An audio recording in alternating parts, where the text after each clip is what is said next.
the most important game of the Big 12 season next year is not a conference game. Full stop. The league's reputation will be put on the shoulders of the BYU Cougars. Okay. I'm going to tell you what that game is. I'm also going to tell you the other Big 12 games that you should not sleep on that are very close to being as important as this game that I am going to mention. All right. Without Texas Tech, BYU on the schedule to look forward to, as we just discussed, the schedule can feel a bit light, especially I think today as most people are looking through the conference schedules upon it being released. That was the more mysterious part. Like you knew the non-conference matchups that were going to be out there before this, but I also think for a lot of us, it's the first time to just go through and look at it. You get it in a nice format, just with everything right there for you to see. And so it's me taking in a lot of these non-conference games for the first time. And there are some fun ones. I mean, this is interesting. I think it's a little beefier than last year in terms of the Big 12's opportunities to make a statement. We've got week 0.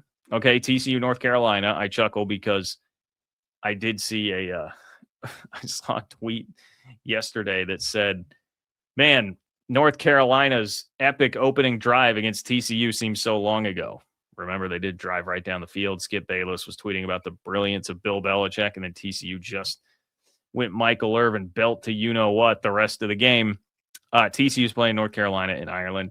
I also have to chuckle because week 1, I'm not going to sit here and tell you that Baylor-Auburn is going to be the wildly important game, one of the most important of the Big 12 season like I did last year, which was a total flop, obviously, with the way Baylor played in that game and then what Jackson and Arnold and Auburn turned into, where they fired a head coach later in the season. But that game will happen in Atlanta in week 1. Also in week 1, Colorado at Georgia Tech. Man, I don't know what to think about Colorado anymore. That's been a crazy situation to see how fast Deion has just been buried on the list of like what we pay attention to in college football right now. Now you've got this Indiana story going.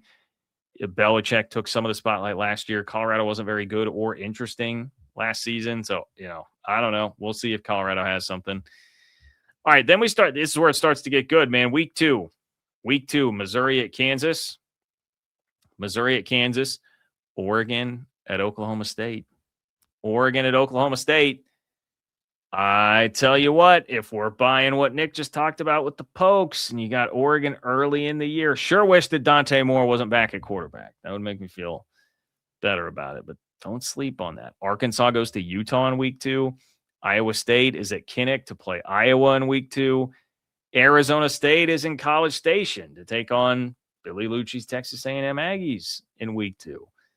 And then week 3, you've got West Virginia and Virginia. That's a game being played in Charlotte as well. So that's kind of, it's like your honorable mention. And I will rank later on the top 5 non-con and conference games on the Big 12 schedule. Please do subscribe to the channel, like the video. All that stuff really, really helps me if you're a Big 12 fan, if you're a college football fan. Now we get to week 7 with Notre Dame and BYU. This is the game, folks. Notre Dame and BYU. How many opportunities does the Big 12 get against the SEC, Big 10, or Notre Dame? Few and far between. You had Arizona State, Texas a couple of years ago came up just short. Texas Tech got a crack at Oregon. It did not go well this past year in the college football playoff. BYU is going to get Notre Dame. Home and home. They get them in Provo with all that returning talent back.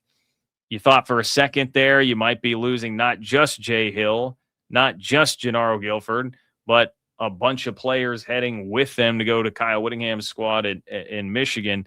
That didn't happen.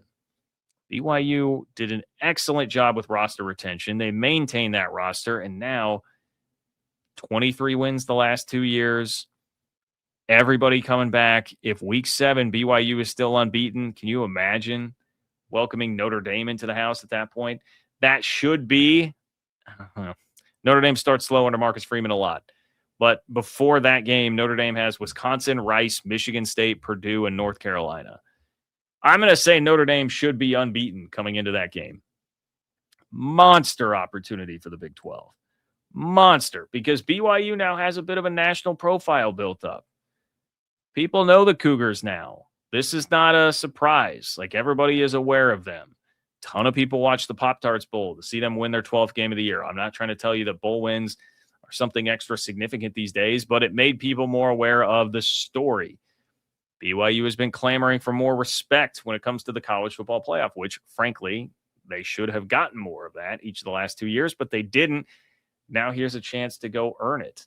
People know about you. People know who you are. And there will be a lot of watchful eyes on Notre Dame in this game because much like Texas Tech is taking some crap for its schedule, Notre Dame is too. They have Miami, but it will come later in the year after that BYU game. So you heard the schedule I rattled off. Wisconsin, Rice, Michigan State, Purdue, North Carolina. None of those teams any good this past year. I guess apologies to Rice. I have no idea what Rice did. Was not following Rice football closely this year. But Purdue, Michigan State, Wisconsin, North Carolina, ungood. People are going to be looking at that like, hey, BYU finally will serve as a test for Notre Dame. Like somebody is going to test them. There should be a lot of eyeballs on that game when it happens, assuming that BYU takes care of its business before that. So it's a monster credibility booster for the Cougars themselves, who have been knocking on the door of the playoffs but have not broken through. And it's a monster credibility booster for the Big 12, which just needs as many of these opportunities to go much better than the Orange Bowl did between Texas Tech and Oregon as possible. You got to take advantage of these.